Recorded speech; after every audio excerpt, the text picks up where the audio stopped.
കാസർഗോഡ് വൻ മയക്കുമരുന്ന് വേട്ട. കാറിൽ കടത്താൻ ശ്രമിച്ച 56 ഗ്രാം MDMA-യുമായി പാറപ്പള്ളി കാട്ടിപ്പാറ സ്വദേശി മുഹമ്മദ് ആഷിഖിനെ എക്സൈസ് സംഘം പിടികൂടി. കള്ളാർ ടൗണിൽ വെച്ചാണ് കാർ തടഞ്ഞു നിർത്തി പ്രതിയെ സാഹസികമായി അറസ്റ്റ് ചെയ്തത്.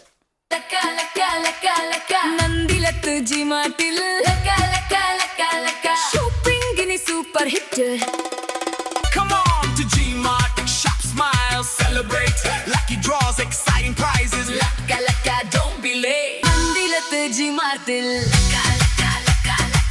കാസർഗോഡ് കള്ളാർ ടൗണിൽ എക്സൈസ് സംഘം നടത്തിയ മിന്നൽ പരിശോധനയിലാണ് വൻ മയക്കുമരുന്ന് ശേഖരം പിടികൂടിയത്. രഹസ്യവിവരത്തെ തുടർന്ന് തിങ്കളാഴ്ച വൈകുന്നേരത്തോടെയാണ് എക്സൈസ് സംഘം പ്രദേശത്ത് വലവിരിച്ചത്.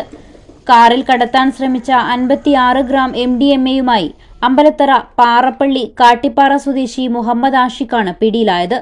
30-കാരനായ ഇയാൾ നിലവിൽ കള്ളാറിൽ വാടകയ്ക്ക് താമസിച്ചു വരികയായിരുന്നു. എക്സൈസ് സർക്കിൾ ഇൻസ്പെക്ടർ VV പ്രസന്നകുമാറിന്റെ നേതൃത്വത്തിലുള്ള സംഘമാണ് വാഹനം തടഞ്ഞു നിർത്തി പ്രതിയെ കീഴടക്കിയത്. പ്രിവന്റീവ് ഓഫീസർമാരായ K Unnikrishnan, Joseph Augustine, P Manoj, TV Geetha, civil excise officer TV Athul, driver Michael എന്നിവരും പിടികൂടിയ സംഘത്തിൽ ഉണ്ടായിരുന്നു. News 14 live, Kasaragod.